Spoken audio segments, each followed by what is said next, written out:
baby farm. Run by babies. Space babies!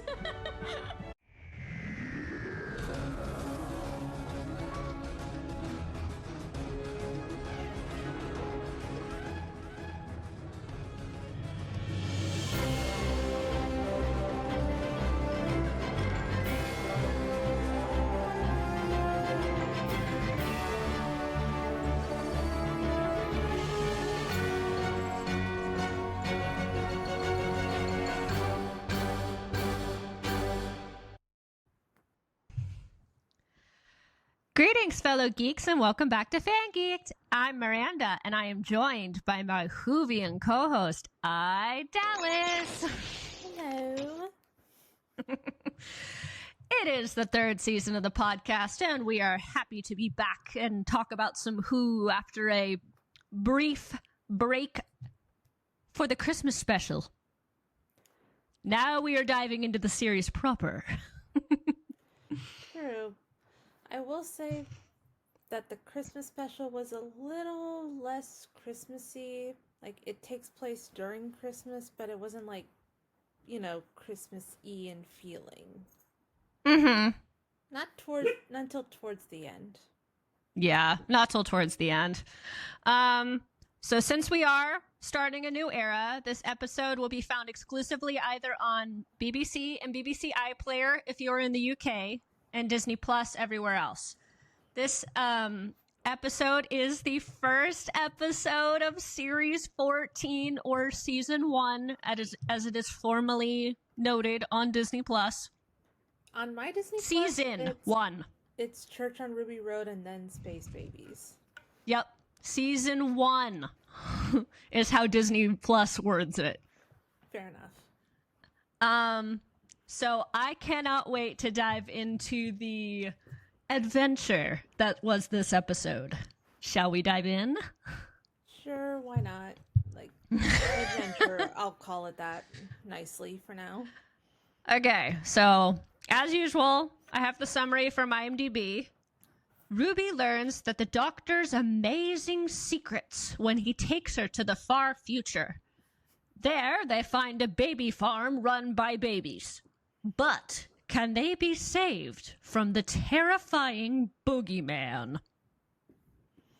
Okay, summary-wise, it sounds like classic Doctor Who. Oh, yeah.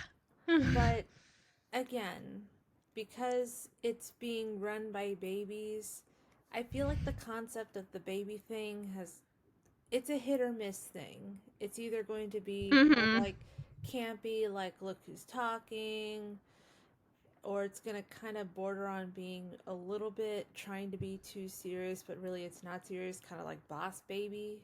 So yeah. What are they gonna? It's hard to try and find a balance between those two. Yeah, especially if it's being run by babies, it means that the babies are gonna talk. Yeah. Is this going to be like CGI babies or real babies, but with CGI mouths moving? What's going to happen? Yeah, how are they going to do this? Okay, so it's time for some fast facts. Okay. So, this episode is called Space Babies. Yeah. As we mentioned. It's written by Russell T. Davies and directed by Julie Ann Robinson. With music, as always, from Mr. Murray Gold. Yay! Okay. Getting there. So this episode will be the first adventure that our new TARDIS team, 15 and Ruby, will go on together. So far, we've heard that lots of adventures are in store for this season. So stay tuned. Sounds good.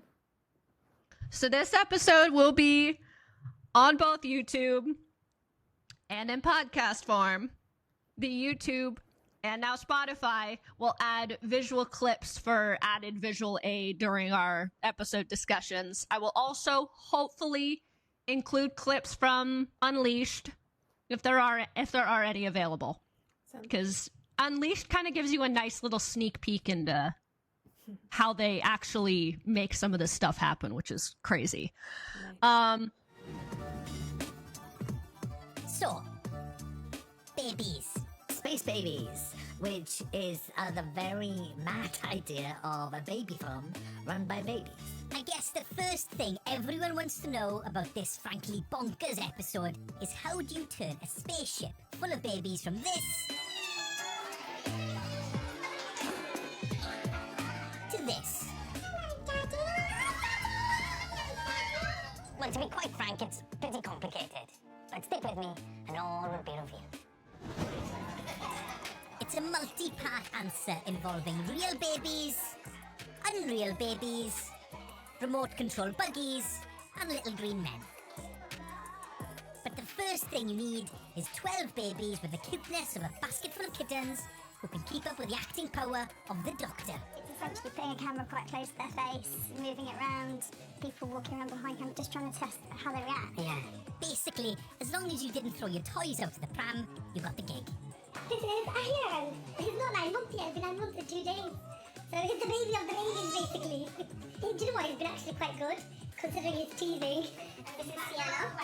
Yeah, and she's playing. I'm Captain Puppy, and I get the station running for Mummy and Daddy. She's not shy.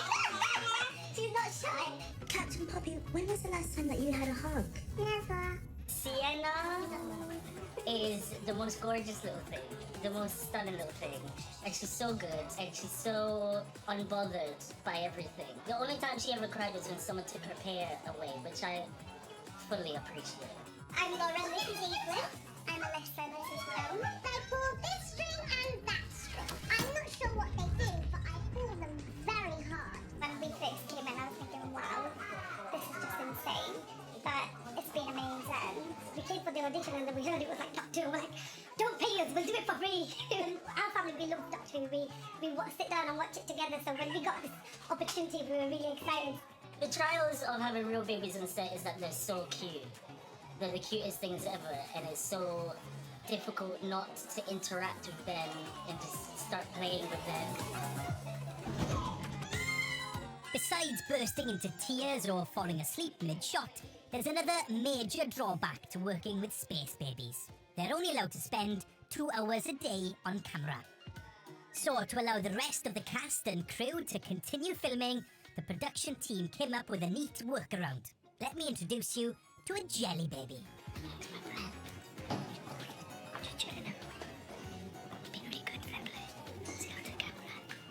Make some of this stuff happen, which is crazy. Nice. So this story was partially filmed in public in 2023 during the third block of filming for Series 14. This will also be the second appearance on screen for a familiar face. Okay. Can you guess who? I will mention her at the end of our review, so stay tuned. So this episode is filled with emotional moments, adventure, babies, and looking forward to the future. Whoop, whoop. Okay. All right. I got a list of guest stars. Are you ready?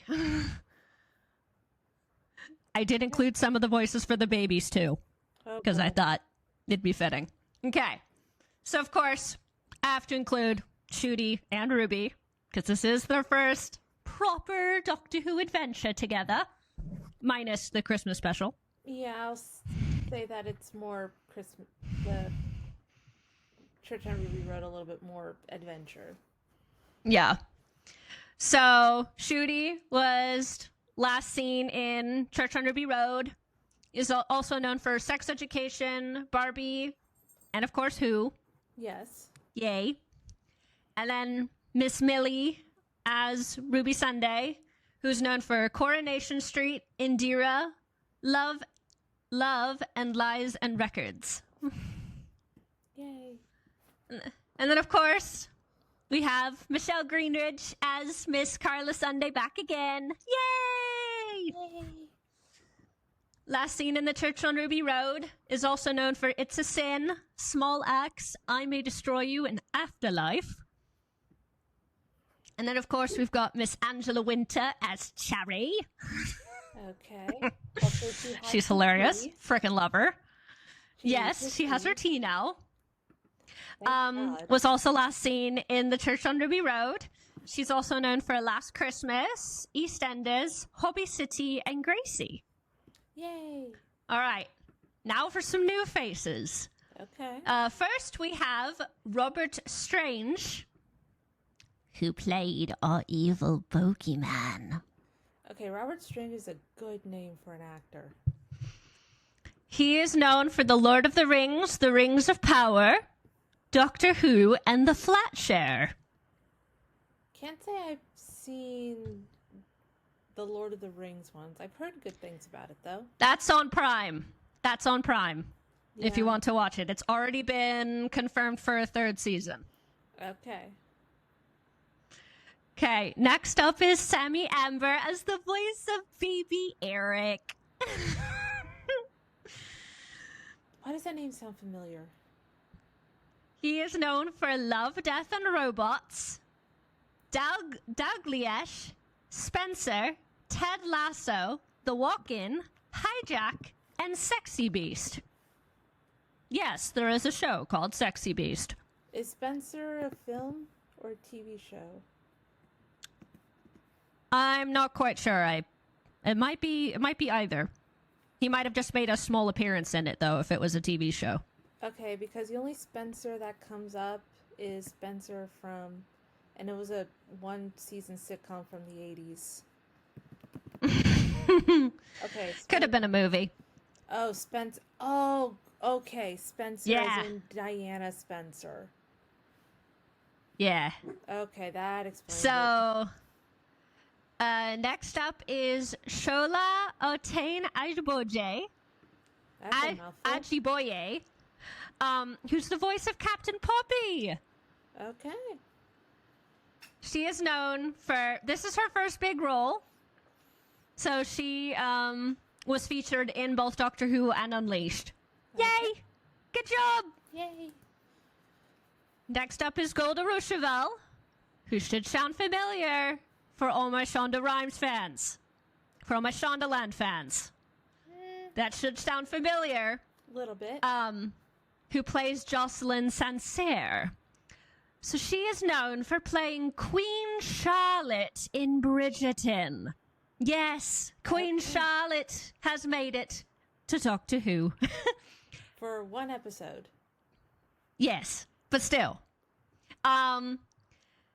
She's also known for Lady Macbeth, Luther, and Silent Witness. Luthor, like as in Lex Luthor? Luther as in the show with Idris. Oh, that one. Because you have to remember, this is British. You could still get a British actor to play Lex Luthor. Oh, yeah. Oh, yeah. But it's Luther. So, yeah, this is the Idris Elba show. Okay. Next up is Yasmin, who plays Lucia, who is known for Jurassic World Dominion, Eclipses, and the Flower of Aleppo. Okay. And then lastly, we have Bettina Kenny, who voiced various other people within the episode. She is known for Tar, for being in crew, for that. Okay. The Law According to Lydia Poet, $1 trillion, and The Amateur. Okay. Sounds varied. I know, definitely varied. So, okay. Before we get into the episodes proper, Yes. I gotta give a spoiler warning. Okay. Spoilers, spoilers, spoilers! Okay, let's This episode will break down the entirety of Space Babies, including the ending. That is if we don't break it down in the middle of the spoiler. Spoilers ahead. Make sure to watch the show first and join us later. Unless you would like the whole thing spoiled, because this aired like a year ago.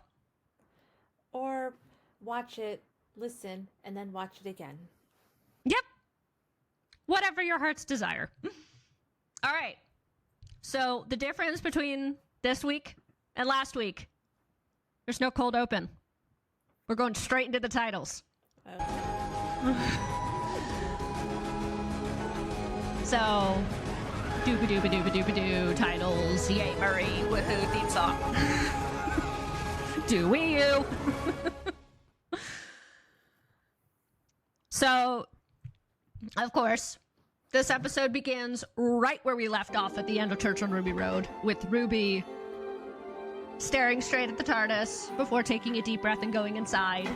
Yay! Yeah, and it's all, again, bigger on the inside. Oh yeah, she pulled a Rose, she walked out, did the walkabout, and then went back in. Yeah, I do feel like it's kind of tricky to play on whether or not they're gonna come in or come in or anything like that, because Especially if it's their first time seeing it. True. But again, each character's entrance to the TARDIS should stay unique. I feel Yes, like they're kind of definitely. leaning in on the whole Rose thing with her a little bit. Because this is technically a reboot. Yeah. Technically. Okay, so we get a shot of Ruby opening her eyes and looking around at the TARDIS with a look of wonder before noticing the Doctor smirking as he stands on the ramp looking at her. Because, you know, this is probably the 100th time he's seen this and loves it every time. Well, probably not 100th, but I think for him... He's seen this a lot. Well, yeah, but each reaction is going to be unique. Oh, yeah. And then we get the iconic line from the end of the Christmas special. Who are you? And the Doctor, while smirking, I'm the Doctor. Yes. So, Ruby looks at him perplexed for a moment before he mentions that you can come over and take a look. We then get a cute little conversation between the two where we, as the audience, learn a bit more about the Doctor, his name, and where he comes from, since he's adopted. This is to catch everyone up. Okay, if this is your first time watching the episode, let me catch you up real quick. Okay. So, as always, I pull from the transcript when needed, especially if I have a good solid monologue to work on. Yes. I'm the Doctor. You don't have to stand over there. Come and have a look. It's called the TARDIS. Ooh. Nice, but hold on. I can't call you Doctor. No, I want to know your name. Yeah, that's tricky. That's a kind of tricky, because I was adopted, and the planet that took me in, they were kind of posh. They used titles like the Doctor, or the Bishop, or the Rani, or the Conquistador. Say Doctor for 1,000 years, and it becomes my name. Yeah, I have mixed feelings on that introduction because, again, you mentioned it's a reboot, and it's a soft reboot. It's a soft reboot, but we're also having Ruby serve as like the de facto audience, especially for someone coming in and who doesn't know the entire lore, which can be good, but it also can be a bit of a filler for people that already know. Oh, yeah. I know people get kind of fed up with it, but it's like, hey, this happens every time we get a new Doctor, okay? Or a new every companion. time. Or a new companion. We're used to this. Yeah. But you just kind of have to get used to the catch-up, because we got to get the ball rolling somehow. So we then learn more about the TARDIS, his ship, or his baby, and where he comes from, or what we thought he came from originally. Pre-Timeless Children. Yeah, his origin story. His original origin story. Oh, yeah, fair point. Because that's now been thrown up in the air. Okay. The planet parking that. 1,000 years. Double parked. So, you're a doctor, but you're the police? Police box. No. That's a disguise. Inside, it's a time and space machine, but outside, it's like a chameleon. Because once I landed in 1963, and they used to have police boxes on street corners. 1963! Yup. Okay. Immediately following that. Ooh, jukebox. I like that. Okay, so back to the planet. My world was called Gallifrey. Gallifrey? Mm-hmm. Ruby, it's gone. It's gone. And where's that? Gone. Ruby, it's gone. It's gone. They died. There was a genocide and they died. Genocide and they So died. the one that was adopted was the only one left. I am the last of the Time Lords, and I am so glad to be alive. The last of the Time Lords. This thing flies. And Do you want to see? So glad to be alive. Sorry, minus the sad part. By the way, this thing flies. This thing flies. Or does it fly, or does it just like float? I don't know. I think they've tried to explain that. I don't know how.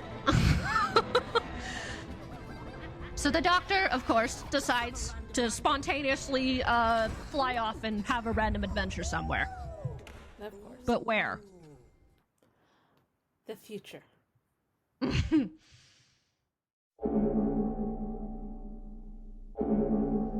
Okay. So this next section I've titled First Attempt at Adventure. Dinosaurs and the Butterfly Effect. As in the This scene was phenomenon? hilarious. As in the phenomenon or the movie? Phenomenon. Okay. So once the Doctor pulls the lever, the two seem to levitate for a second as the TARDIS flies through the vortex before coming to a gentle stop. Good. Thank you, Idris, for not making them fall flat on their faces in 5 seconds. The Doctor looks at the monitor and realizes they've gone back 150 million years to the dinosaurs. I don't think the chameleon effect is going to work on that. Hmm. Because I don't think there were police boxes in the, I assume... In the prehistoric era? I was gonna Yeah, say probably not. Jurassic, because dinosaurs. Yeah. So Ruby is astonished. And when the Doctor says she can go outside and see for herself, she's hesitant at first. Wait, no. Is it safe? What if I step on history what if I change history by stepping on a butterfly or something? Well, that's not gonna change, is it? Who steps on butterflies? You'd have to be like, wait, come here, butterfly. Come here, have it. You're talking about... The accents are changing- coming out thick. Yeah, you're talking about changing moments in history from someone who inserts himself in moments in history. All the time. It's like Quantum Leap. Yep. This is just like Common Leap. It's just like Quantum Leap. Oh my gosh. So the two step outside to see a wonderful prehistoric look with a couple of dinosaurs within view. Hello, budget. Ruby is flabbergasted that she is actually seeing this for herself. The Doctor gives some more background on the TARDIS and where they actually are. Okay. And TARDIS stands for Time and Relative Dimension in Space. Gotta mention the acronym. We've moved location as well. Oh, so we've moved location as well. This will be North America. North Huh. America. One day, this is Wyoming. A little town town called Green River. Okay. This is little nervous for me hearing Green River. Yeah. I don't know if I should mention why. It's got a darker history in modern And times. We're gonna dive. You might get some references to darker history later on, but continue. Yeah. So suddenly, a butterfly can be seen in view, landing on the ground just as Ruby steps on it. Uh-oh. Oh boy. She suddenly transforms to the Doctor's horror into an alien with antenna. Uh-oh. It could have been worse. He's had some strange looks before, but the antenna one could be up. Oh, What's wrong? what's wrong? Did I do something wrong? Did I do Because something I am wrong? Rubathon Blue of the 57th Hemisphere Hatchlings, and I do not do wrong things, Doctor. If you have made an But incorrect accusation, I If will you have have to made an kill you. incorrect accusation, I will have to kill you. Okay. I've heard that before. Not personally, but you know, it's a common Yeah. thing. The Doctor, realizing that something must have gone wrong, picks up the butterfly and blows on it, allowing it to come back into life and fly away. Little John Coffey reference there. Yep.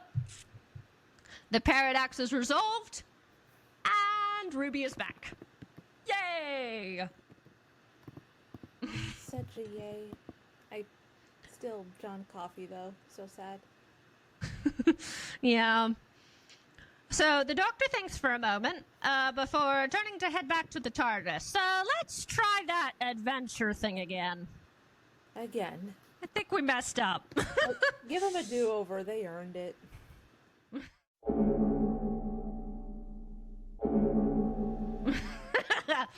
All right. So this next section I have titled, Second Attempt at Adventure. The future featuring space? With a question mark?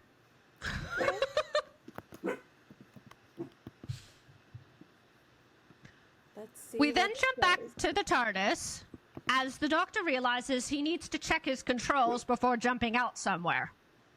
Okay. Okay, controls are new, completely forgot. The butterfly compensation switch. Good. Right. Seriously? Yes, let's go forward. Give me a number. Give me a year. They literally have a butterfly compensation switch on the TARDIS. The fact that he needs this is so concerning. It must mean it happens a lot for Idris to be like, okay, do I need to put a switch on this?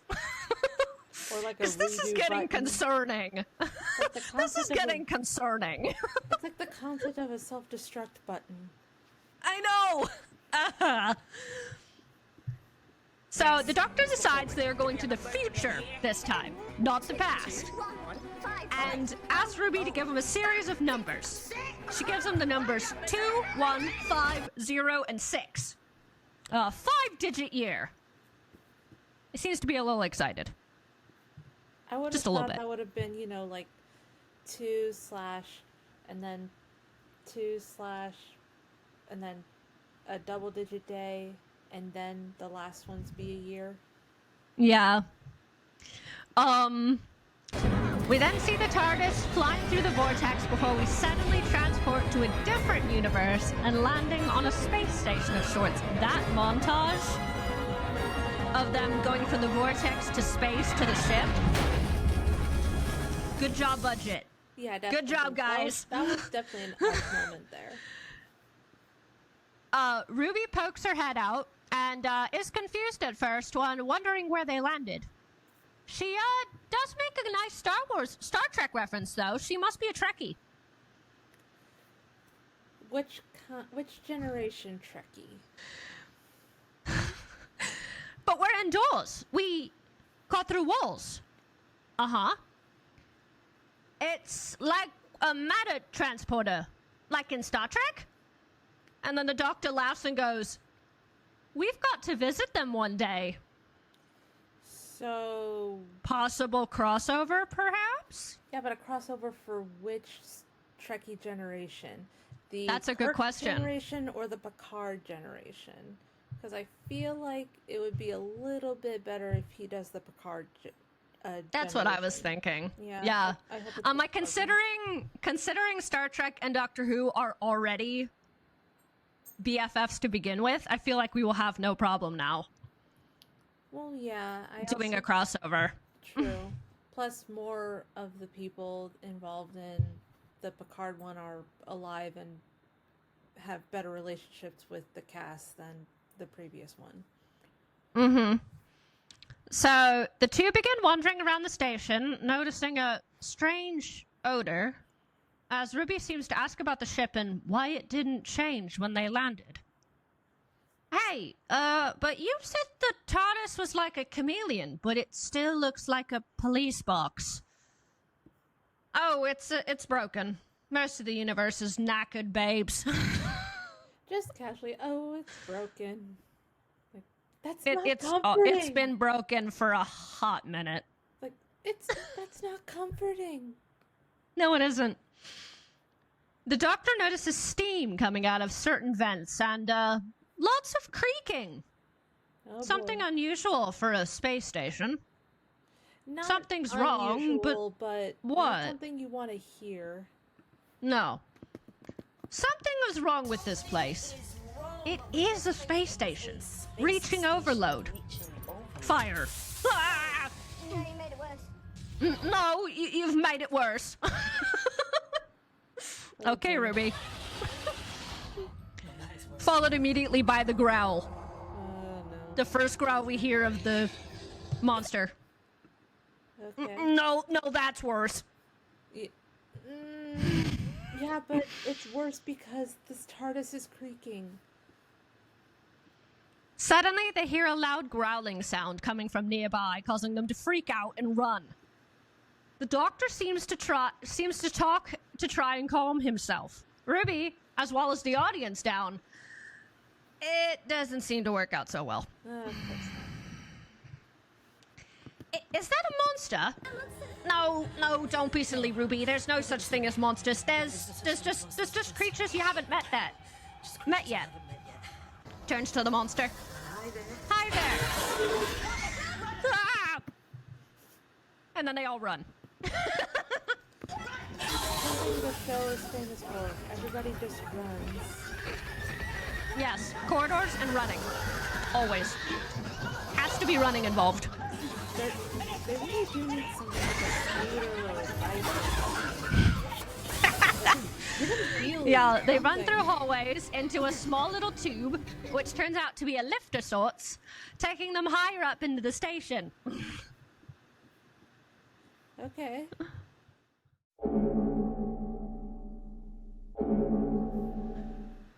Okay. Next section I've titled Fear and a Baby Farm. Because apparently they go together. Okay, this goes back to my concept of possibly using the wrong terminology based on its history. You do not want to use the term baby farm. Yeah. We then jump back to the lift as they step out onto a larger and slightly more well-lit floor than they were in previously. This definitely looks like a space station, but for what? The Doctor, meanwhile, seems to be wondering why on earth he was so scared of that monster about 5 seconds ago. That's not normally him. He's not normally that scared. It's a monster. Fear's a natural response, even if he is Gallifreyan. Mm-hmm. The question is, why did I run? 'Cause it was scary. It was new. I love meeting new things. So why did it give me the shivers? I couldn't run fast enough. I was like, whoosh. Well, it'd help if you knew where we were. That's a good point. You got a good point, Ruby. The Doctor pushes a button, activating the lights, and we discover the Doctor and Ruby are surrounded by small testing pods filled with liquid and strange creatures that turn out to be babies in little uteri. This is a baby farm. They need to pick a different name. I'm gonna still attest to that. Oh, we're on a baby farm. a parthenogenesis machine. What is it with you and babies? I was going to say the same thing to you. We've gone from baby to baby. I'm not saying things are connected, and yet things connect. Well, I'm the one looking for my parents, and you've got a time and space machine. So this place grows babies. What for? Food? What? Food? They're not tomatoes. Well, excuse me, there's a big hungry thing downstairs. Baby farms boost the population. Sometimes the world goes sterile or, I don't know, goes mad and bans kissing. So these babies are human, yeah? Yep. Grown for a colony world. And a colony world is not Earth?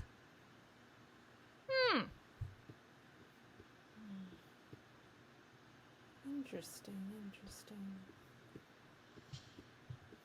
So the Doctor activates another button near a door, which opens up the window to allow the audience and and Ruby to discover that we are in space.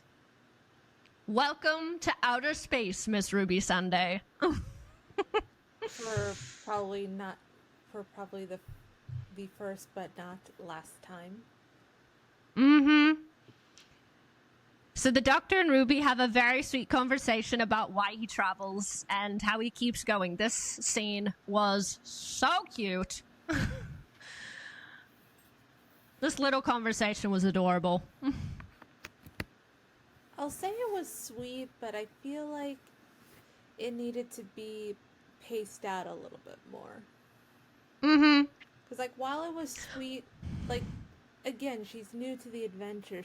They don't have, like, that bond yet. Not yet. We made it. The human race. We survived. We went to the stars. And 10 minutes ago, Doctor, just 10 minutes ago, you said genocide. Your people are gone. For days like Yeah. this. How do you keep going? For days like this, Ruby Sunday, I don't have a people. I don't have a home. But I don't have a job either. I don't have a boss or taxes or rent or bills to pay. I don't have a purpose or a cause or a mission. But I have freedom. So I keep moving on to see the next thing and the next and the next. And sometimes it looks even better through your eyes. That's why he picks companions. Sometimes. I would say that there might be It's another even better through reason, your but eyes. I'll see how this goes along first.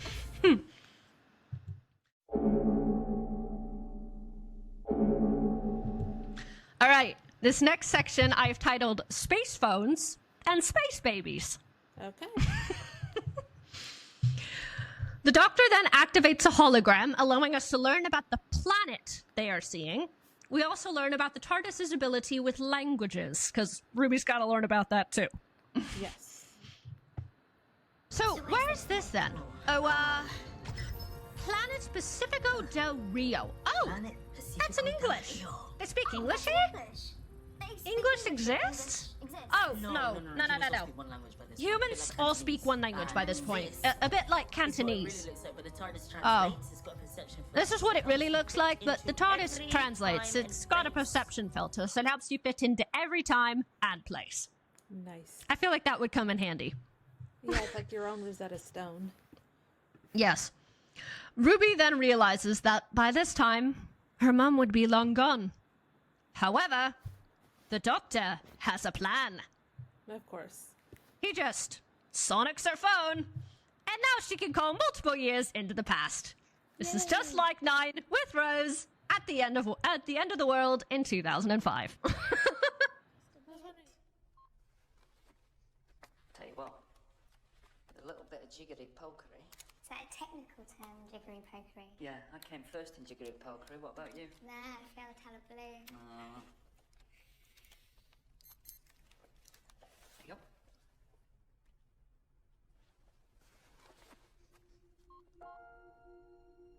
If he was ever going to do that again. And he did! Ruby calls her mom, and an adorable conversation occurs. This was hilarious. Carla's like, wait, what? Why are you calling me? You just walked out the door! Oh, yeah.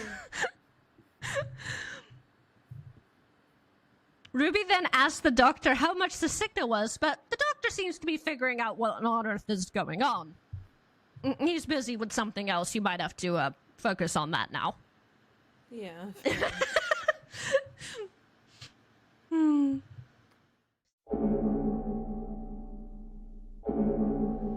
So this next section I have titled, Meeting the Space Babies. Yes. The Doctor seems to have discovered that things are definitely a lot calmer up here than down in the basement where the monster was. It is then that they are greeted by a baby in a robotic stroller named Eric, who has come to investigate strange fluctuations in the birth zone and stumbles across the Doctor and Ruby. This is our first glimpse of a space baby. And it's a literal baby. It is. Reporting from 13.6. I keep getting these temperature fluctuations. I'm flipping up signal bulbs 10 to 16. Try cross matching with the CO2 exchange. But soon get up, push it down. I can't. Hi. You alright? But you. Oh. We've been waiting for an awfully long time. Mummy, Daddy. Oh no! No, darling, we're not. Boys, I gotta tell everybody. Mummy and Daddy are here. It is. He is elated that Mum and Dad are here and heads off to go tell the others, to the Doctor and Ruby's chagrin. Okay. They quickly follow behind him. The Doctor and Ruby chuckle to themselves that the spaceship is run by space babies. Babies! How adorable. That's strange. Once they arrive at the bridge, they are greeted by many different babies hard at work at different stations and all in RC strollers. There is one in a swivel booster seat. Captain Poppy. I love her. The Doctor and Ruby talk to the babies and discover that they were left in charge of the ship when the crew left. Hello, space babies. Hello, Daddy. Oh, Everyone back to work. Show Mummy and Daddy what a good job we've been doing. Make them proud. My job is to keep the pipes clean. I'm proud of the pipes. And I keep the oxygen nice and cool. We need oxygen to breathe. And I pull this string and that string. I'm not sure what they do, but I pull them very hard. I made this for you. It's a little flower. Thank you.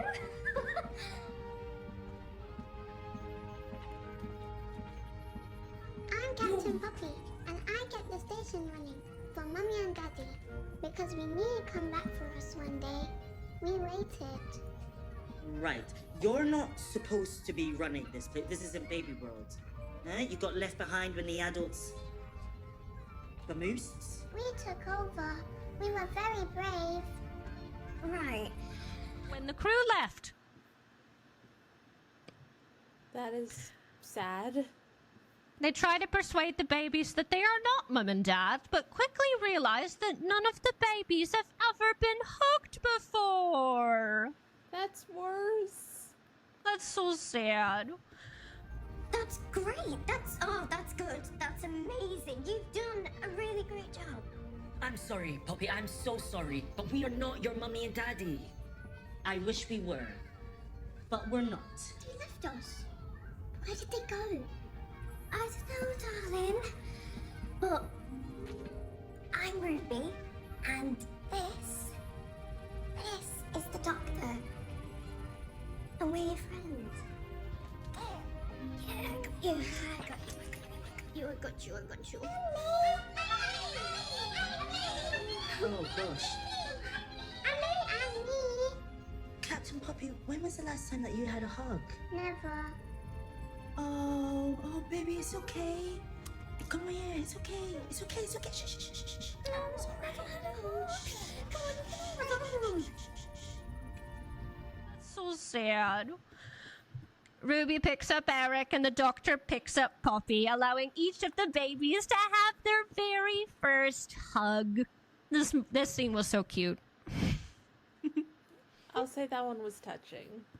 That was really sweet.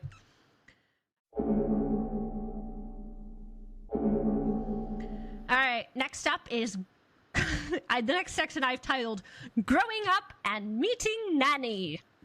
Because we gotta meet Nanny at some point. Nan-E.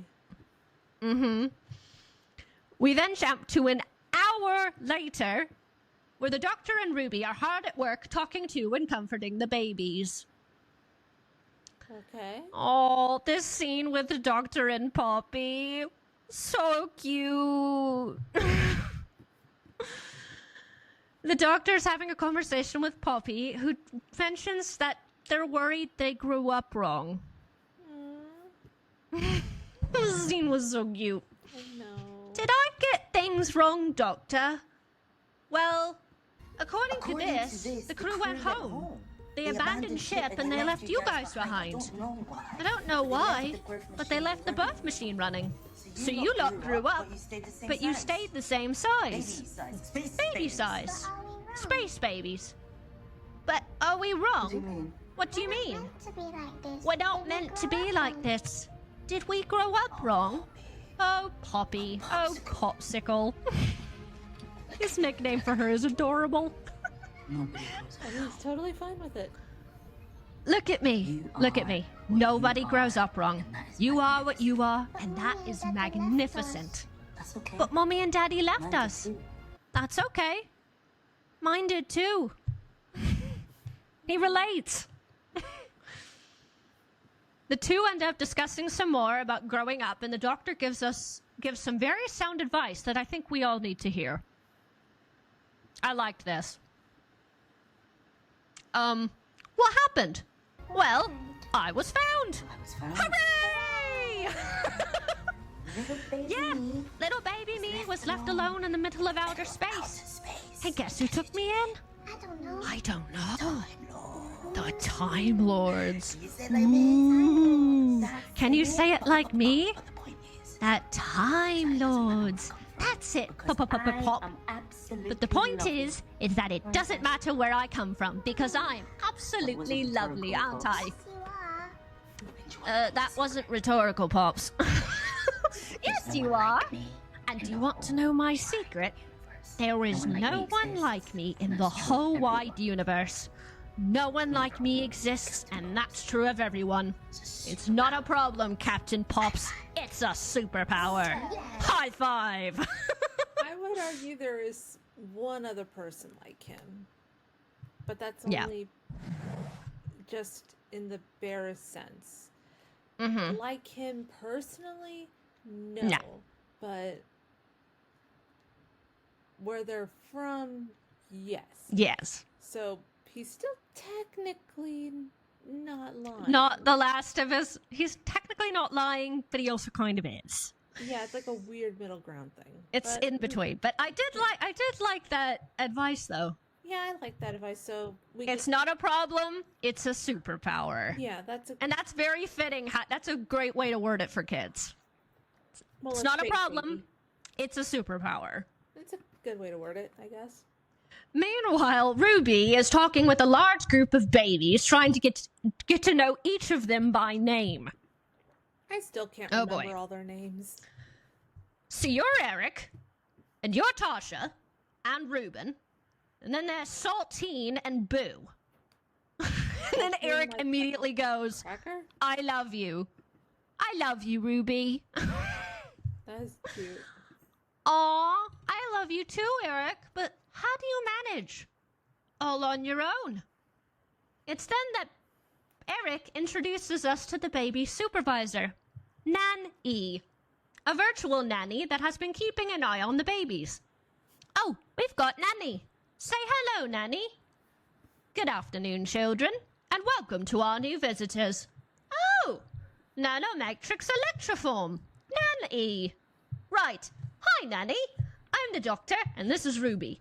We have visitors, children. Nanny! Yay. Noses must be blown. Activate nose blow. Nanny. 1, 2, 3, and blow. Robotic nose blowing. Pretty much. Well done, children. And now, children, back to work. Nappies are changed at 1800 hours. Oh, can't wait to see that.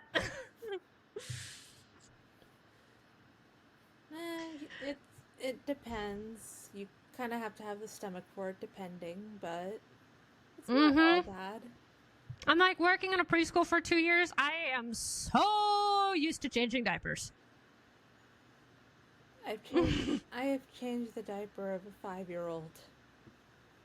I've changed 3-month-olds all the way up to 5.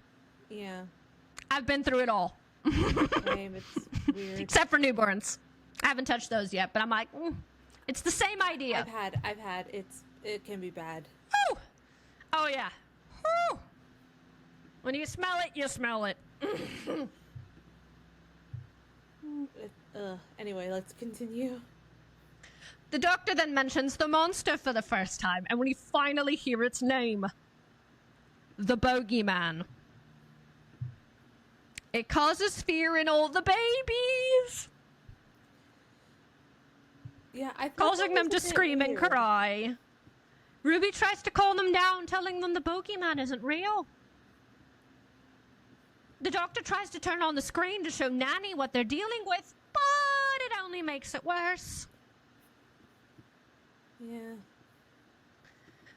It's The okay. doctor tries to comfort them with the help of Ruby before talking to Nanny directly through a headset he found.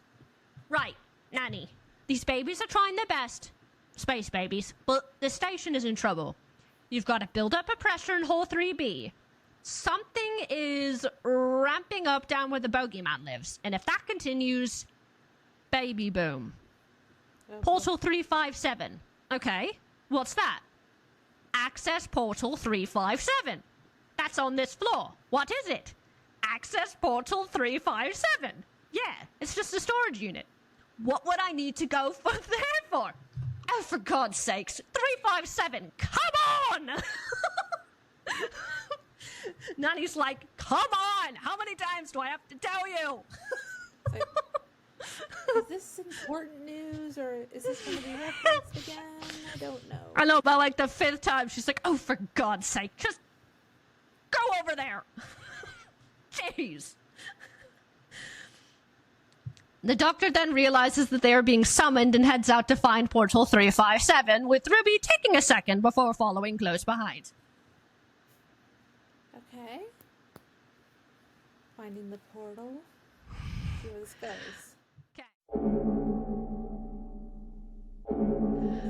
Okay.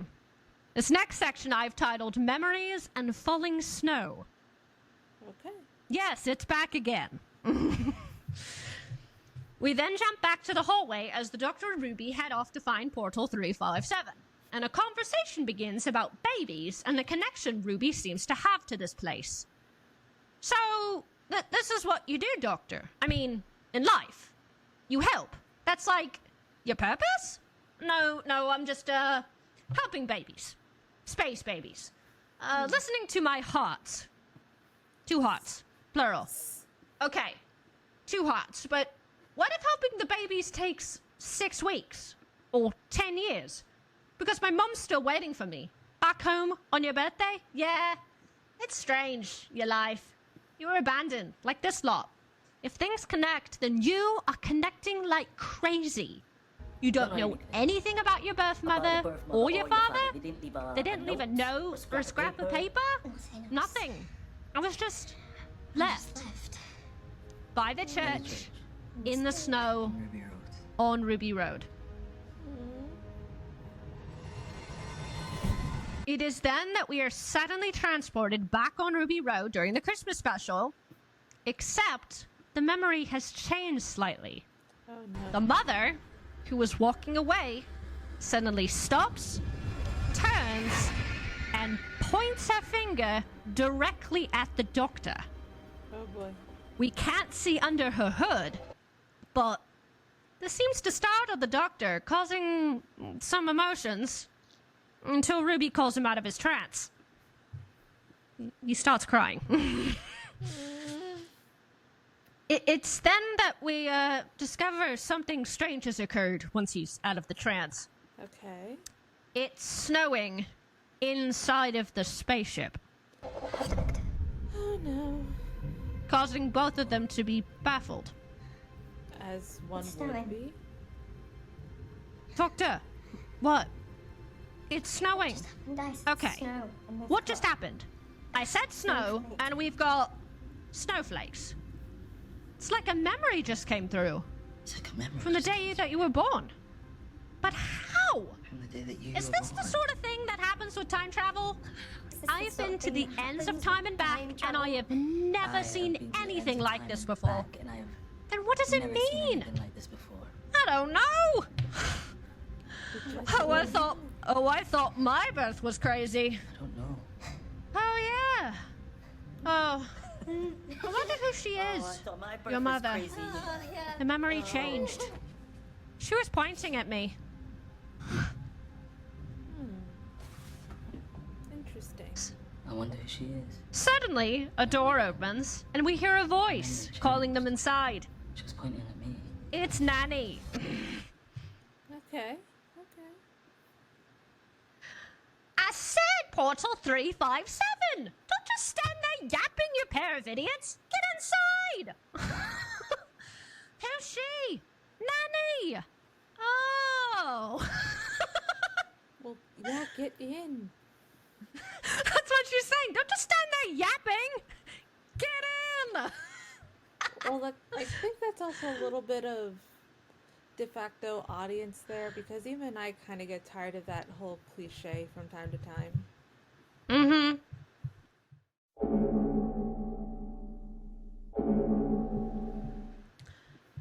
Okay, so this next section I've titled Learning of the Crew and Meeting Jocelyn. Okay. We then jump inside Portal 357, as I've mentioned about 20 times already. And the episode.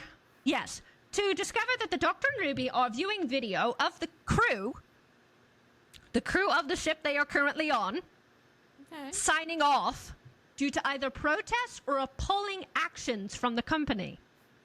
This is the reason why they left. Okay. One of the crew members looks rather familiar. Gina Scalzi. Have we seen her before?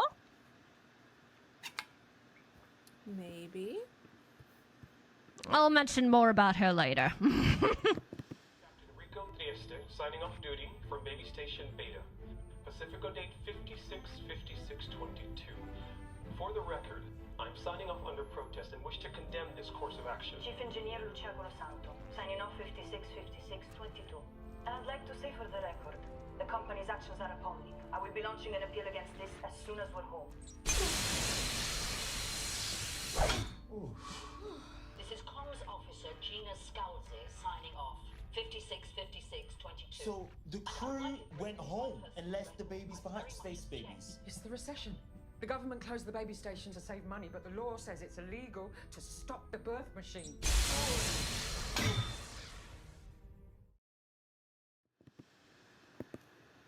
So, Nanny explains what truly happened to the ship and why everything is so run down and quiet besides the babies. The Doctor also plugs his sonic screwdriver into the system to help Jocelyn with the cameras, as she gives him a wrench to hold as she's been banging the pipes with it. Okay. It's the recession. The government closed the baby station to save money. But the law says it's illegal to stop the birth machine.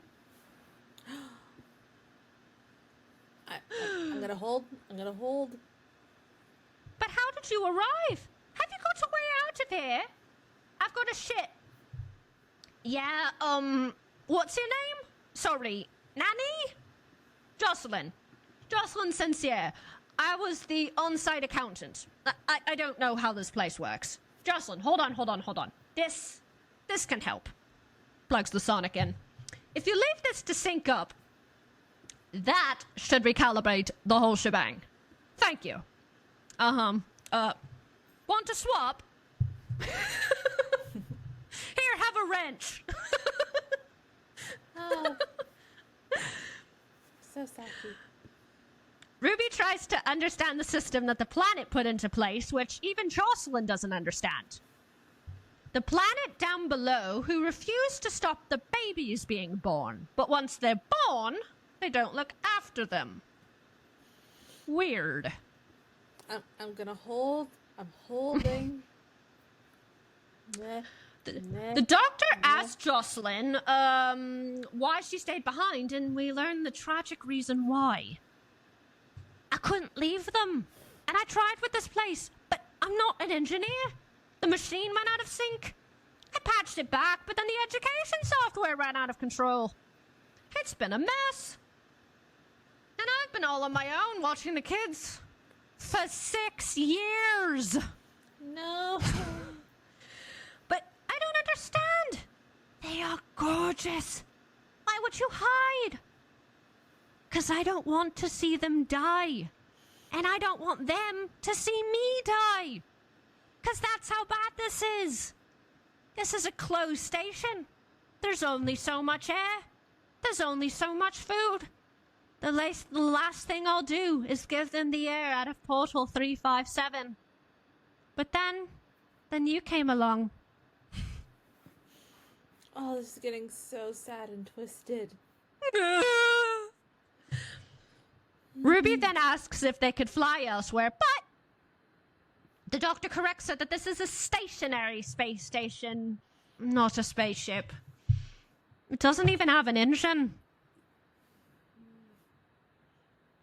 That's so sad. The doctor mentions that Mondo Karun, a planet in the star system they're in, is a Duplessis world.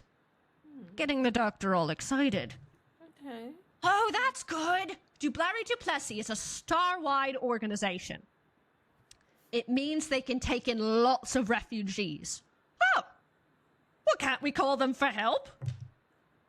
They don't go and fetch refugees. That's the fate of every refugee in the universe. You physically have to turn up on someone else's shore. And we can't move. But now you have a ship. Plenty of room. It's called the TARDIS. The trouble is, between us and the ship is the bogeyman. Oh yeah, I forgot about him. Now how are we gonna get past that? That is a good question.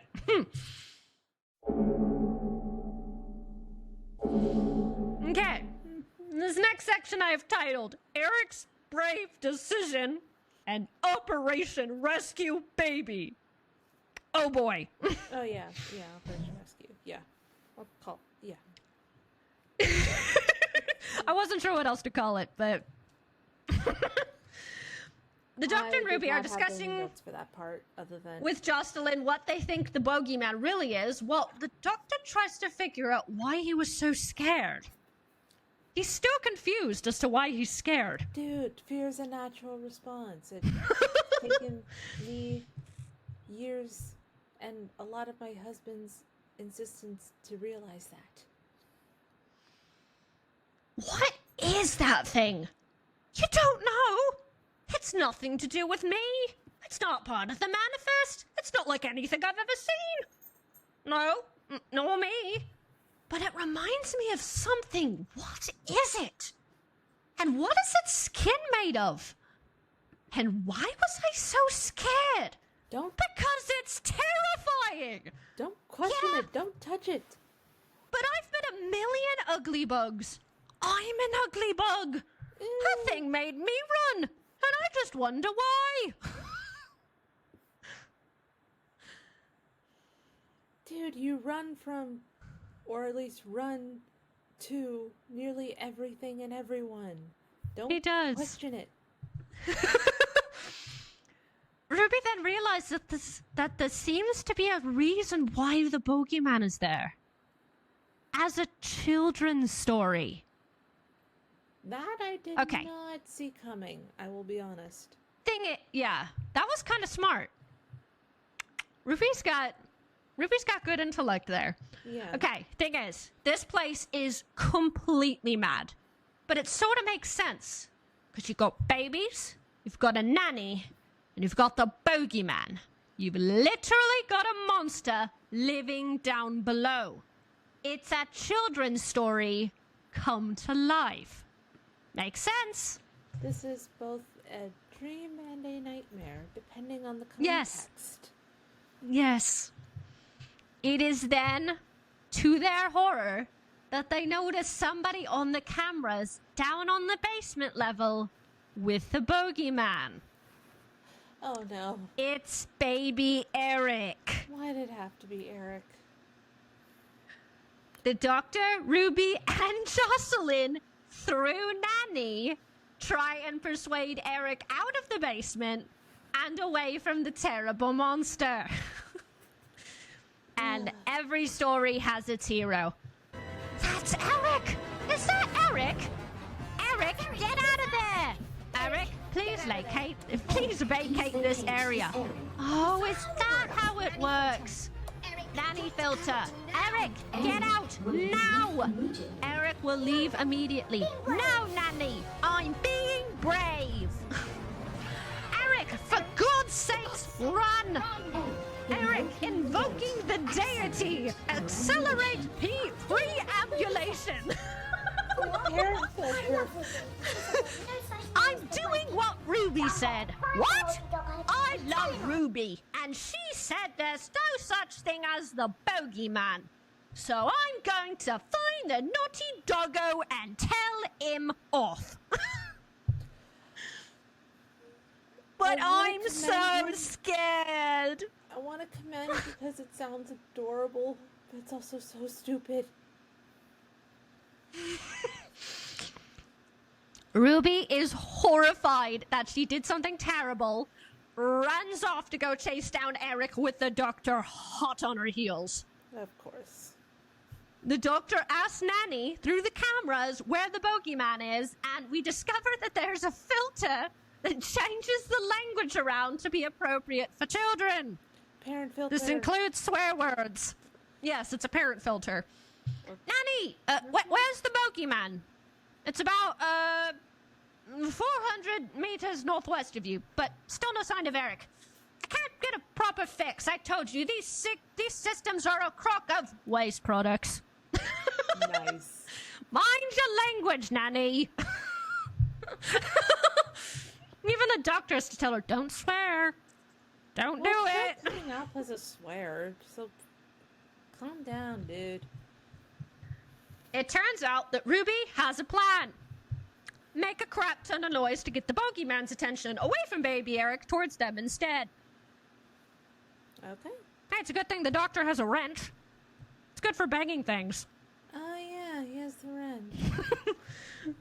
They start banging on pipes with sticks and yelling its name to get its attention. Seems to work. We got weapons. We have sonics. I got a stick.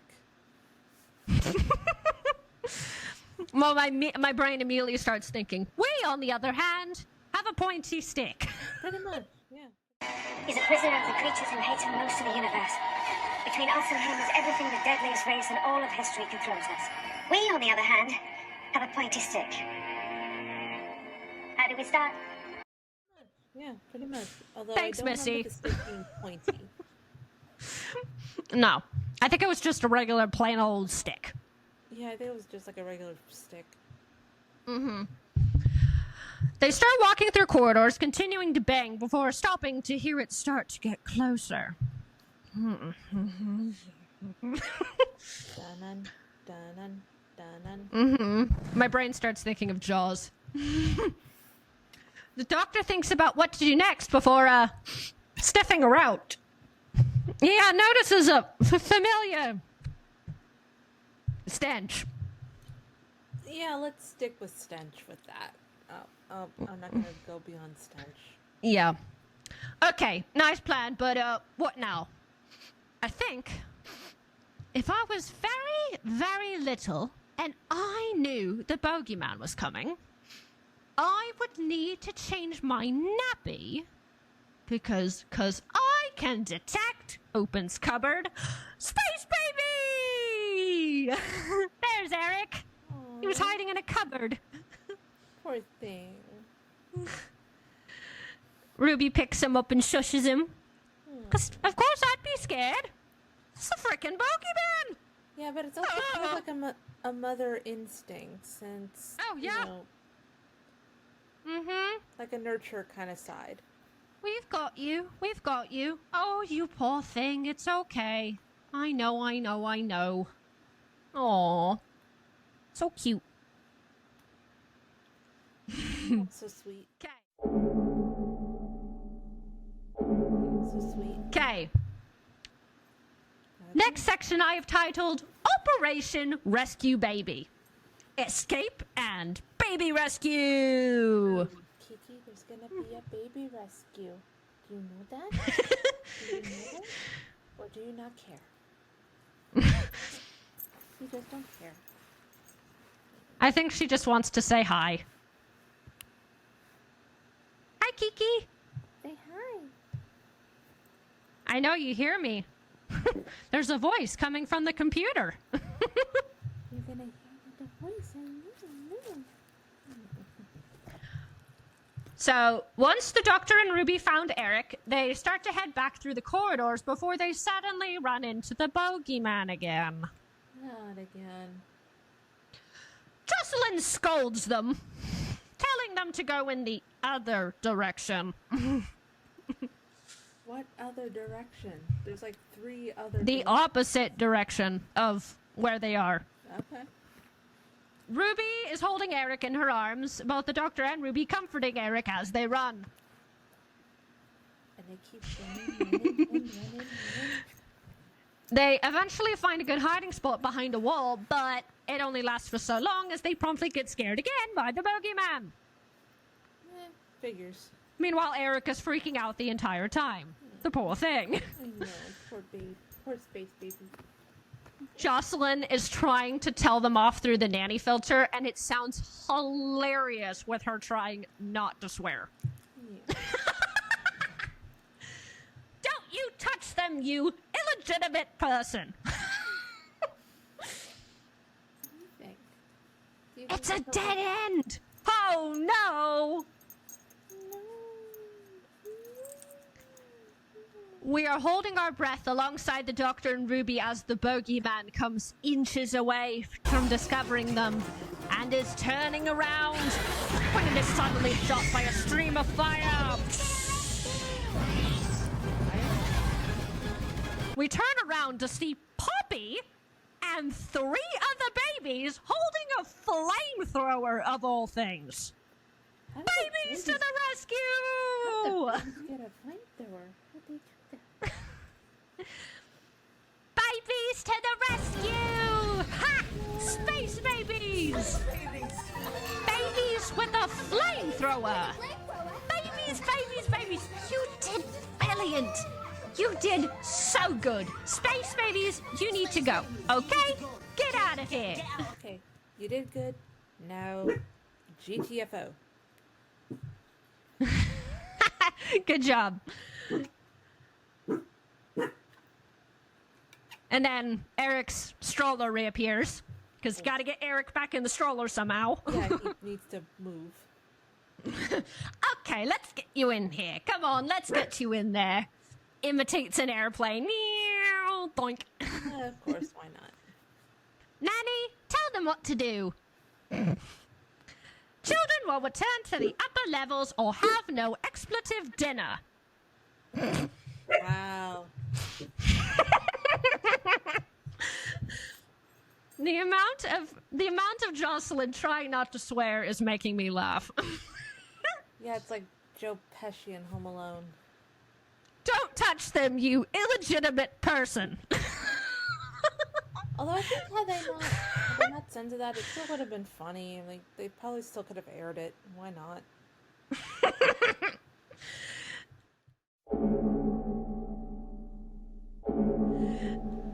Okay. This next section I have titled Discovering Bogeyman. Part 1. Oh boy. Because now we gotta learn about the bogeyman. Fine. As the babies leave, the Doctor turns to Ruby and asks her to go with the babies, as he himself wants to go find out what this thing is. Wow. However, Ruby is not planning on doing that. Ruby's like, no, I'm not doing that. Nice try. No. She's just like Clara. She does not want to be left behind. It's not happening. Also, like, just no. Okay, you go with them. I've got to stay here. Not just for the TARDIS, but I gotta find out what that thing is. If that's you telling me to leave you on your own, then... Well, come on! Come on, Doctor! Once the two have decided they're going together, la-di-da-di-da, the Doctor then asks Jocelyn how this whole situation began. Okay. And we learn something quite creepy. Oh no. Okay, so, how did this begin, Jocelyn? First I knew 6 years ago. It was like a rattling in the pipes. Then the howling began. By the time I got the cameras working, there it was. The bogeyman. I don't even know how it even exists.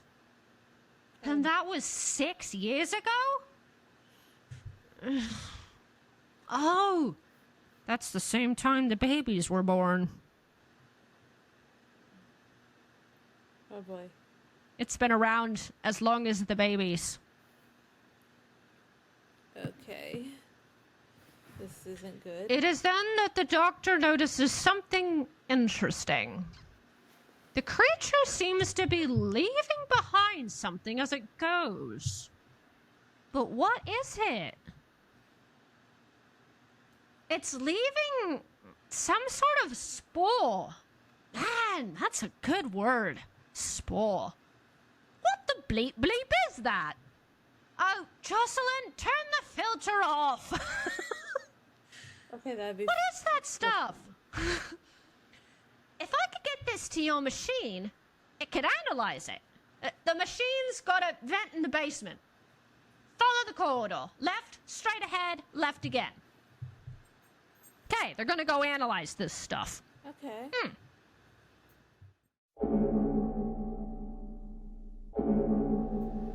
Okay. This next section I have titled Discovering Bogeyman Part 2. Okay. Because, Literally. you know. The Doctor and Ruby follow Jocelyn's directions until they hear near a hallway covered entirely in this strange substance.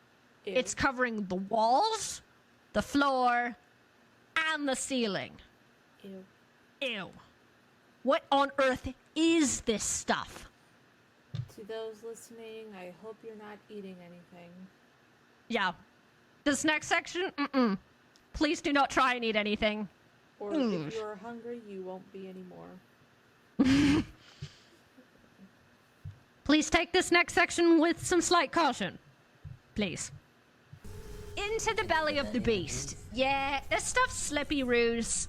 Be careful. This stuff is slippy roots, be careful. Ooh! Oh my god! Oh, this is disgusting! Don't call me Rubes. Are we almost there, Joss? This gunk is sealing the whole place off. Oh, but never mind.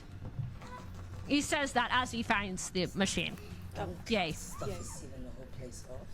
And he, puts, the sample on it and gets quite an interesting result. Something that agrees with their story hypothesis. Okay. Because, we are right under the parthenogenesis machine. Now, let's make sense of this thing. According to the machine... According to the machine... Oh. What? It has been right in front of us. We have been saying it all along. It's one machine. One up above and one down below. The one up above grew the babies. The one down below grew the bogeyman. Yes! I said this! I told you so! 6 years ago! The machine is mother and father to the babies and mother and father to the bogeyman. And why? Because Jocelyn said that the educational software ran out of control. And then you said, it's like a story. The teaching software, it told a story. It invented the bogeyman. For the babies. For the space babies. That's a little messed up. It turns out that the educational software thought that the children needed a monster. So it created the bogeyman 6 years ago to give them something to be afraid of. And rightfully so. Dude. It's a little spooky. The machine is literally like a computer. It literally said, babies need fiction. They need stories. They need monsters. Yes. That is why I'm so scared. It's all deliberate. It's infrasound. The bogeyman is roaring at 17 hertz. That is the exact pitch designed to make you scared. It's scary because it's meant to be. The machine made it all tall and big and noisy. That's still messed up. And then we discover what the creature is made out of. And ew. If you already know based on the name, good for you. It took me a minute because I thought accents.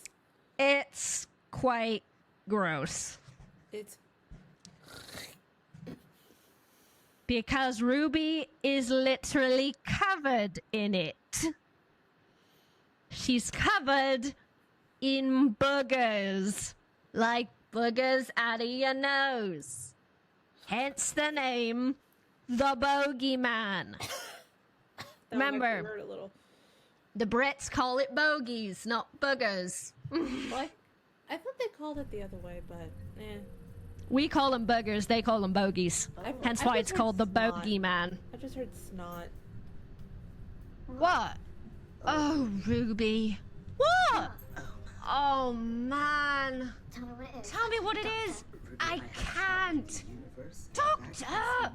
Ruby, I have traveled the universe and back and seen many, many things.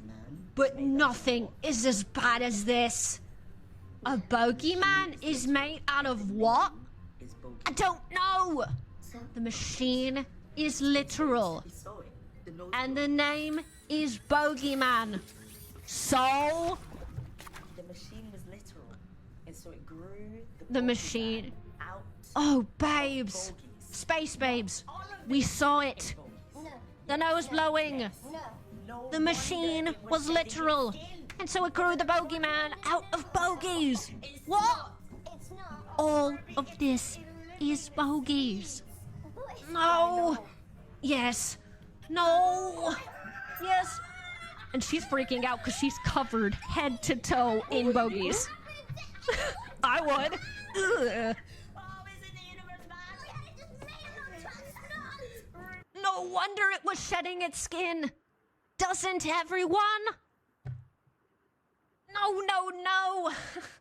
It's not. It's not. Oh, Ruby, it is a living sneeze. But it's in my... I know. Oh, my God. This is the worst thing that has ever happened to anyone. Don't laugh. Sorry. Oh, isn't the universe mad? Yeah. It just made a monster out of snot.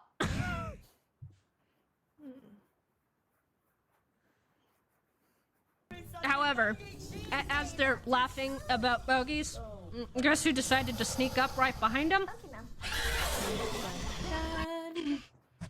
Rar. Rar.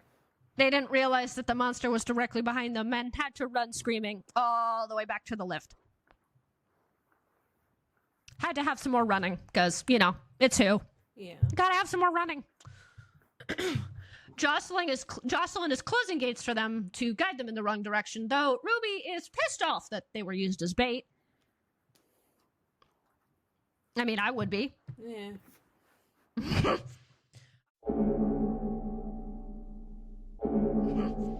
All right. This next section I have titled Rescuing the Bogeyman. Odd. I know. As the Doctor and Ruby are running, Jocelyn seems ecstatic that she has control of the cameras at last. That means the sonic is working. Yay. But she has a different plan in mind for the creature. Of course. She intends on protecting her children and blasting that sucker straight into space. Okay. The Doctor, to his horror, notices that the airlock behind the creature is opening and tries to stop her, only to realize only to realize that she has the Sonic. He doesn't.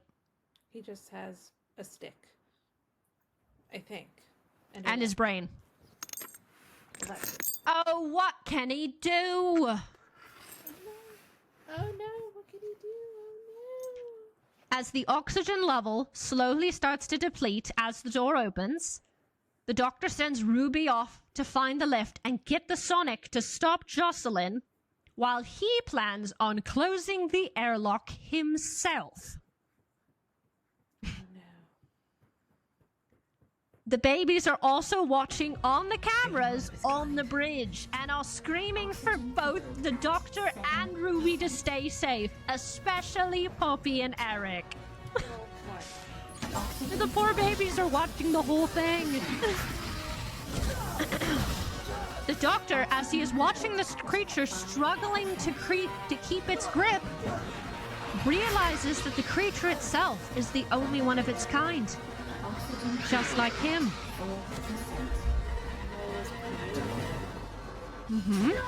He then forces the spaceship door open and uses the air to push himself towards the button. Because you know how he's been referencing push the button throughout the episode. This is the last time he does it. To the baby's horror, he uses his strength to slowly move his hand towards the button and presses it, reversing the airlock. Jocelyn screams in frustration that her plan isn't working just as Ruby arrives and unplugs the Sonic, comforting her in the process. You can save them all. You save them all. Poor Jocelyn.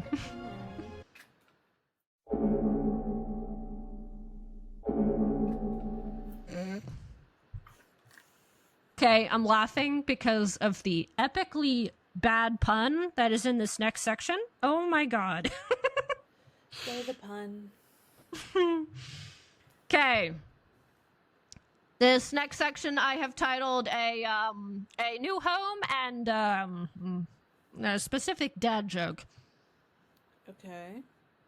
Okay, we then jump back to the bridge as the doctor calls for everyone's attention to show them something, including Jocelyn, who is now on the bridge with everyone. Yay! And she's holding baby Eric. Of course. Yay! Attention! Calling Captain Poppy, calling all crew, especially you, Eric.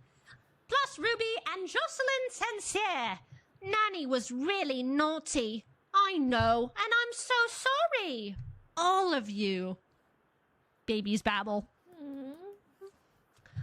I was just on my own for such a very long time. We still love you, Nanny. Yay, we do! But, your favorite monster is fine. Look. Yay! The babies cheer, the monster howls, and then the babies howl. Odd. Ow! Weird, but okay. Yeah. The doctor then shows them on the screen what their new home, Mondo Karoon, looks like. Nice. But listen, babies. Space babies. Your world is over here. Wow. The world of Mondo Karoon. But you can't get there. It got no engines. Baby cries.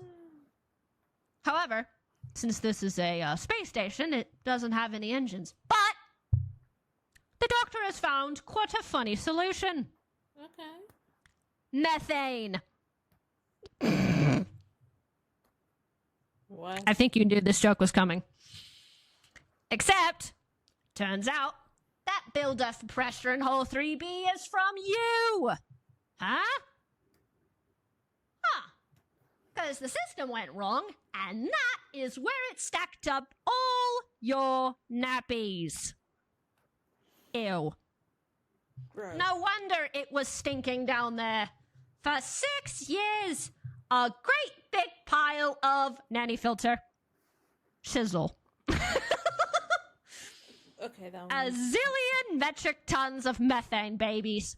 Space babies. But I am going to let it rip. Oh, set sail for your new home, baby world. Space baby world. Are you happy now, Eric? I'm very, very happy. I love you, Ruby. Aww. It turns out that the pressure building up in Hole 3B was from a system malfunction where their nappies were stored. A great big pile of BM and methane, which is a perfect engine for a space baby station. Oh, RTD and his love of fart jokes. It was a really long build-up to a single fart pun. I'm not sure if it was worth it. But it was fitting for a baby episode. Yes, but I thought. I don't know if it's worth it.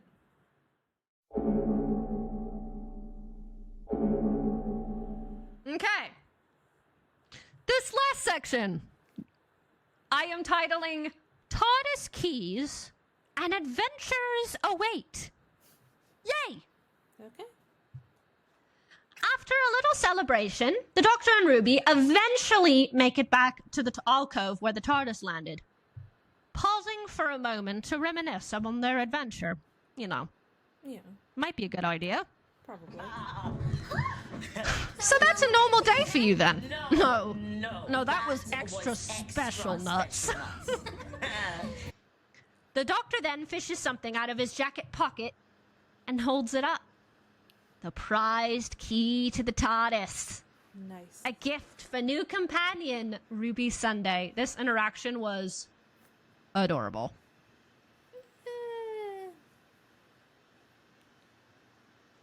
And you, Ruby Sunday, get this.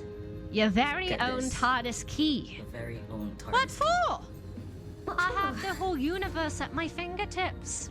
And I'm all on my own. So universe I'd at love my it if you came with fingertips. me. To what? Just travel? And I'm all on my No own. job, no boss, just fun. We did almost die. Love it. Yes. Came with me. But we lived so much too. Yes, we did. What? So, yes? Are you coming? Yes, yes, yes, yes, yes, yes. It happens like 5 times. Yeah. And then he goes, Yes, yes, but we yes, lived yes. so much Ruby too. Sunday said yes. Yes, we did. Yes. He's acting like a 5-year-old and I love it. A little bit, yeah. Come on Yeah, in. we did. Follow we did. me. We did. Oh, come on. Yes. Yes. Oh my god. Yes, Yay! Come on in.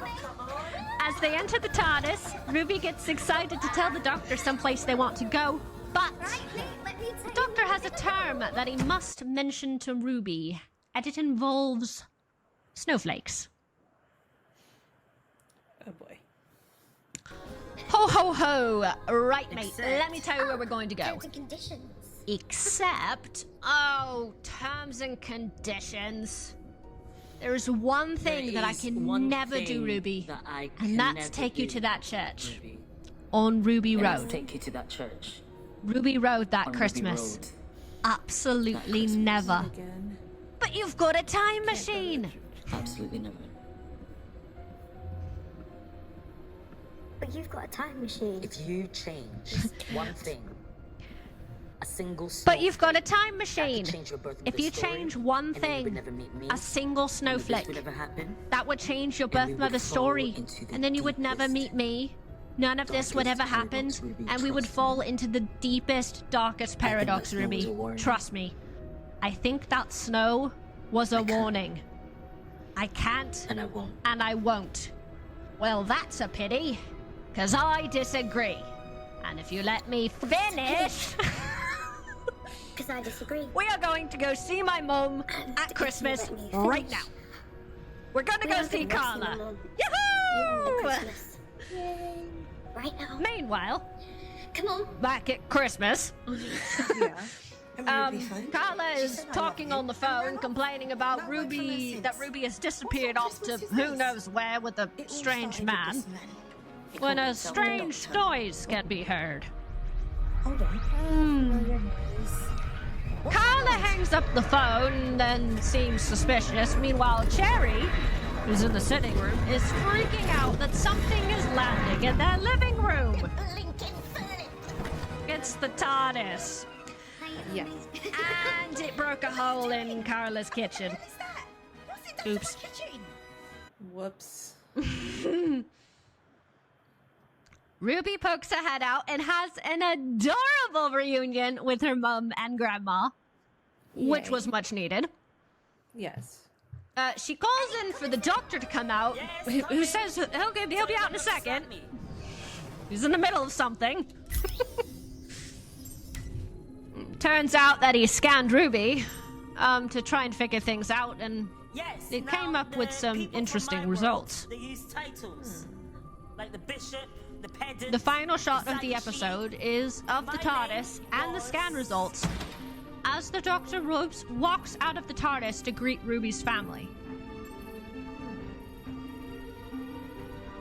And snow also randomly starts falling. Dun, dun, dun. And that's the end of the episode.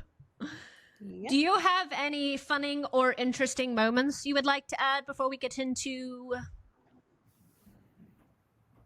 our final thoughts on the episode?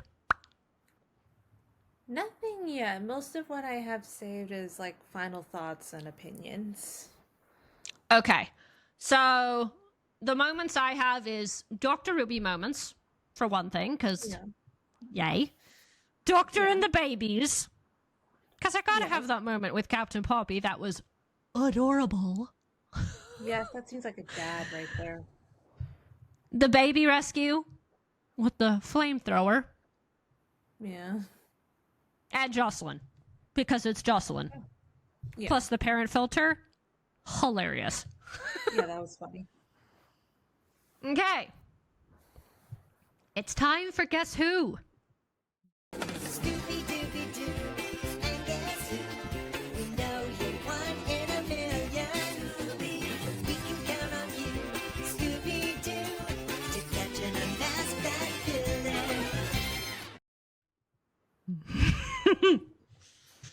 Oh boy. Was that the dad joke? Mm-mm. Okay. Did you spot Susan Twist in this episode? No. If you did not, I'll give you a second before revealing her. One. She was the lady in a blue Star Trek-inspired uniform talking about the appalling conditions aboard the baby farm ship. That was Gina Scalzi. That was her. Oh, okay. Okay. Gina Scalzi was Susan Twist. Nice. This is Comms Officer Gina Scalzi signing off. 565622. So the crew went home and left. Okay. It's final thoughts time. Do you want to go first, or should I? Sure. I can go. Okay. I felt like this one was a bit more on the silly, campy side, and not to like. I would go agree on with the that, campy. but, yeah, I mean, it was cute. It had its moments, but it was kind of bordering a lot on the whole silly thing. And let me see if I can find this comment, because I was also looking into a. Let's see. I don't think I have it. Okay. I was looking into a discussion thread online, and one of them said, yes, I want to spoil I can it. literally hear my dad saying opera in the background. Hang on 2 seconds. Okay. Hang on a second. Okay. Okay. Where were you? You can Yeah, start your... So it was kind of bordering on the whole campy silly thing, which I did go into a discussion thread about this, and on the discussion thread, like, they love when Doctor Who is silly, but it felt too silly. It felt like the whole reboot, or in this case kind of more of a soft reboot, was a rebrand and built around getting new viewers, which kind of feels a bit weird because Doctor Who has such a big fandom. Like, they don't need to get new viewers. I mean, it's good if they do, but they don't really have to go and get new viewers because it has lasted such a long time. I think they And are I like also how they're thinking trying about to- Disney Plus. Yeah.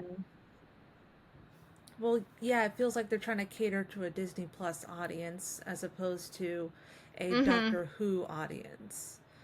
And I get that this is the first episode of the probably official series, but it just kind of felt like it was way too campy, too silly, too juvenile.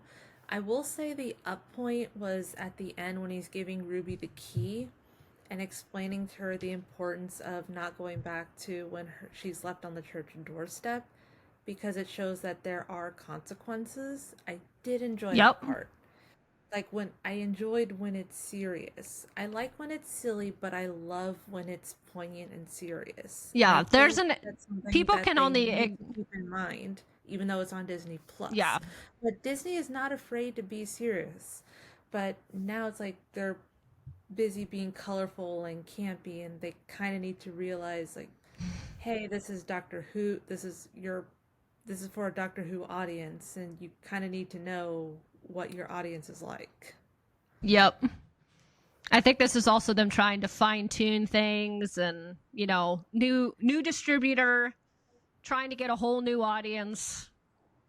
It's a lot of experimenting. Yeah, it's like the first pancake you make. It's like still pale. You might have gotten it right, but it's like it's the first pancake. It's not like It's the perfect almost pancake. there. Not quite. Not really. Yeah. Not bad. Not a bad episode. It was just like one. If I skip it, I feel like I'm not really gonna miss anything, plot wise. Yeah. Okay. So mine might be a slight ramble. Apologies in advance. Okay. What a wonderful adventure as we kick off a whole new series. It was wonderful to get our first full adventure with the 15th Doctor and Ruby Sunday. Shooty is the third Doctor that I've been involved in the casting of. Every time it's different and thrilling, and you really take it seriously. Get out. I text my agent one time. I was like, one day I would love to play a character like Willy Wonka or Doctor Who. Doctor what? And then the next week she texts me like, you won't guess who's asked you to come in an audition. And it was Russell. And I was like, oh, what the hell? That's wild. Doctor Who is a magician and a puppeteer and a terrifying professor. He's everything. So you really got to find somebody who can pull all of those things together. You literally want to know if they can do comedy and they can do tragedy. Actually, you want to know if they can do comedy because all actors can do tragedy. They're all trained to cry in the rain. It's a very brave actor who goes in with a bit of Noah Coward.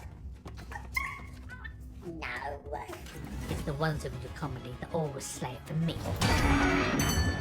So sorry. I later found out that Shooty had done an enormous amount of work preparing for it. He'd gone back, he'd looked at all of Russell's previous era. I was very much struck with the feeling of like, I cannot believe I've been sleeping on this show. Like, I can't believe it. This is the best show ever. I really need this part now. Shooty was the very last person who came in. Very nervous. And we knew immediately. It just felt like it was everything. It was the most remarkable thing. And then a week after that, going into the barber shop, my agent called me and was like, can you keep a secret? Shooty gets one Doctor. Shooty floods this Doctor with terrific energy. I think he's a Doctor of enormous joy and passion and emotion. It's probably the most heartfelt you've ever seen the Doctor. Oh, this is it. I love Shooty. I think he's a beautiful actor. I learn something from him every day. It's a beautiful friendship to have. He stood on set the first day he was there, and he was the Doctor. I mean, Shooty's just amazing, isn't he? I mean, he's youthful, he's very physical. What an incredible actor. I think we've managed to, thank goodness, do it again. Shooty's dazzling, and he's about to unleash the most amazing Doctor. I'd love it if you came with me. Doctor and Ruby Sunday. As a preschool teacher, it was adorable seeing the babies on screen and hearing them speak. Was so cute. I personally loved it. Loved the adorable moments with the Doctor and Captain Poppy. as that is a message everyone should hear. It's not a problem, it's a superpower. Oh, yeah. Yeah, that part was sweet. Golda Roosevelt did a fantastic job as Jocelyn/Nanny, and it was great to see her in Who, as she herself is a huge fan of the show. I love that another fan got to be in it. Yay! Both Michelle Greenridge and Angela Winter did wonderful jobs in their brief appearances as Carla and Cherry Sunday. It was beautiful to get more family moments with the companions, as those are hard to come by. Yeah. The bogeyman was slightly terrifying, and the whole first interaction with trying not to be scared was quite funny. The whole backstory on its creation was quite interesting. And it's definitely a unique monster that RTD has created. Enough of the cute and cuddly. It's time we got creepy. Oh my gosh, the bogeyman. He's terrifying. He's actually terrifying. I think his hands were the most horrible bit, but it was bloody scary. 3, 2, 1, action! I first read the script and I was like, the bogeyman? Cool. Lol. That's gonna be so cute. And then our director showed me a picture of the bogeyman we were gonna be working with, and it was terrifying. Just so creepy and slimy and gross. The bogeyman is possibly the maddest idea I've ever had. I spent my whole life thinking it's called bogeyman, and we have bogies. And all my life, I've kind of put those two things together in my head. This stuff is slippery ribs, but I thought, well, that's a great gag. Let's literally get a bogeyman. Oh my god. Oh, this is disgusting. It's terrible, isn't it? That's terrible. I get paid to do this. Russell's not the only one paid to bring his snot-tastic creation to life. A whole team of designers, sculptors, prop makers, artists, choreographers, and performers put the boogers into the bogeyman.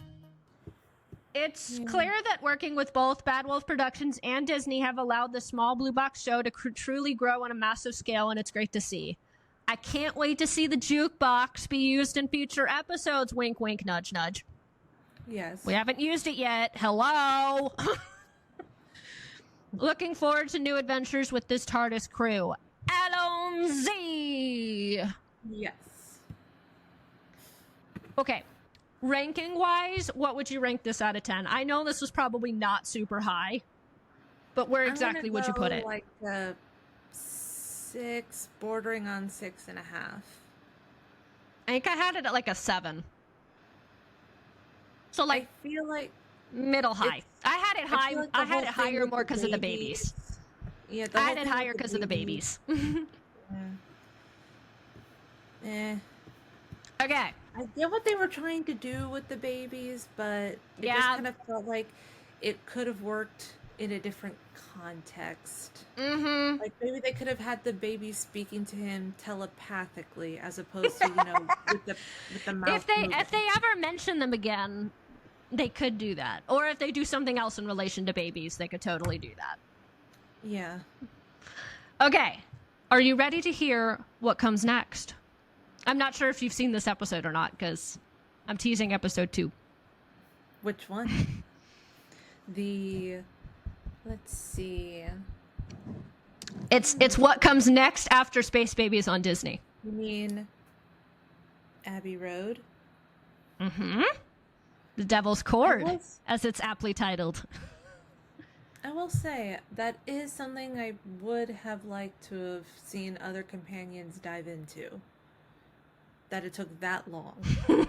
I'm glad they finally got to do it, though. I'm glad they finally got to do it. Pretty much.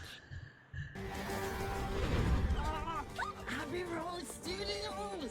Everything's gone dull. If music is gone, that means everything is changing. That's what Nick said. He said, my legions are coming. I can't fight this thing. So this will be... So coming up next is The Devil's Cord. This will be the first proper period episode of the series for this TARDIS team. Yes. This is a... And if you are a fan of Vivzy, you might hear and see a familiar voice. This is the Beatles episode set during the 1960s as the Beatles are set to record an iconic album. Yes. This seems to have a similar storyline to the movie Yesterday, where music seems to have disappeared and the Doctor and Ruby have to save the day. Oh yeah, I remember that movie. I wanted to see it. Yeah. RuPaul's Drag Race superstar Jinx Monsoon will make her first proper appearance as Maestro in this episode. I cannot wait to officially meet her. They've been teasing her.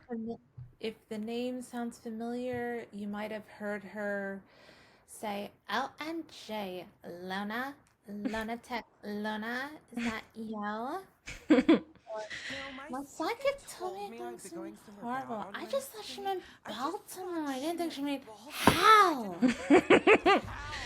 I know.